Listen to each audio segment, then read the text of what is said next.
Halo, Assalamualaikum semuanya. Bagaimana kabarnya?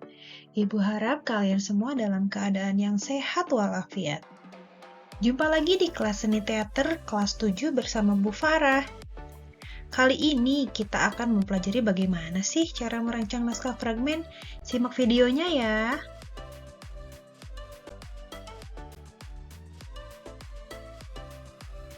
Pengertian fragmen. Fragmen drama dapat diartikan sebagai cuplikan inti dari sebuah drama yang bersifat singkat dan sederhana, sehingga ceritanya lebih ringkas. Sedangkan untuk pengertian naskah sendiri, naskah merupakan salah satu kunci yang menentukan kesuksesan dari pertunjukan fragmen. Oleh karena itu, apabila kita ingin menampilkan pertunjukan yang menarik, maka kita juga perlu menyiapkan naskah yang baik pula.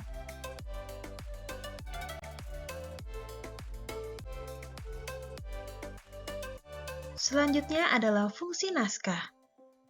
Naskah memiliki beberapa fungsi, di antaranya yaitu sebagai bekal bagi para aktor agar bisa merepresentasikan cerita fragmen tersebut melalui kemampuan beraktingnya. Yang kedua, memudahkan kru lain untuk memahami rangkaian cerita dari awal hingga akhir cerita. Lalu yang ketiga, memudahkan sutradara untuk mengarahkan para aktor. Yang keempat, memudahkan penata panggung untuk membuat set panggung. Dan yang terakhir adalah memudahkan penata rias untuk merias aktor yang sesuai dengan jalan cerita.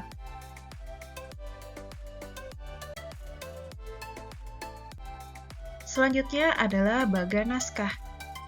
Baga naskah terdiri dari 3, yaitu yang pertama adalah pembukaan, yang berisi mengenai pengenalan tokoh atau peristiwa tertentu, serta penyebab dari persoalan.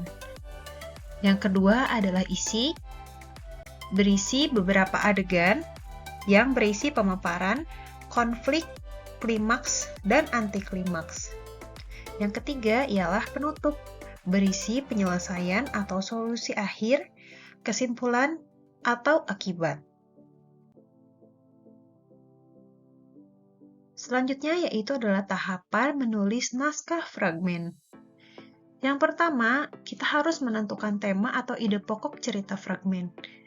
Yang kedua, membuat penggambaran alur cerita dari awal hingga akhir. Yang ketiga, menentukan setting penggambaran berupa tempat, waktu, dan suasana dalam cerita. Dan yang terakhir, yaitu adalah menentukan tokoh-tokoh yang terlibat dalam cerita fragmen.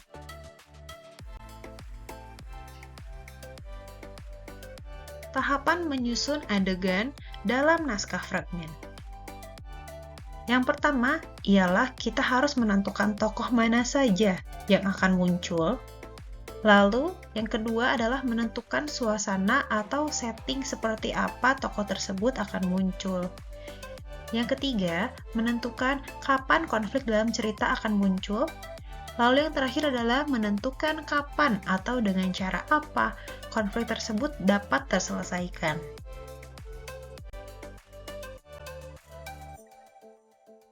Contoh menulis naskah menggunakan kartu adegan.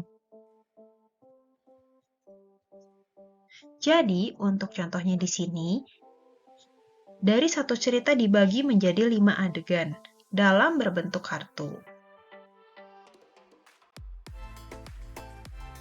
Nah, potongan-potongan kertas adegan yang sudah berisi keterangan peristiwa, kemudian disusun berdasarkan ringkasan cerita yang sudah dibuat menjadi rangkaian adegan. Lalu, cermati dulu apakah rangkaian adegan menarik dan masuk akal. Jika rangkaian dianggap kurang menarik dan belum kuat penalarannya, kotak adegan bisa dipindah-pindah atau menambahkan kotak adegan baru yang menguatkan hubungan antara adegan sebelum dan sesudahnya.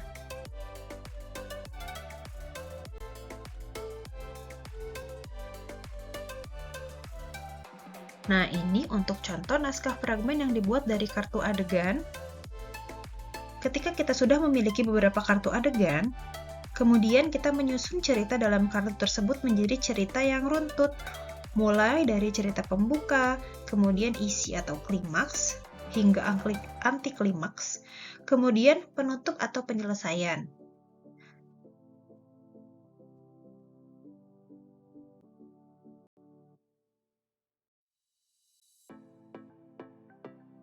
Sekian materi hari ini, terima kasih.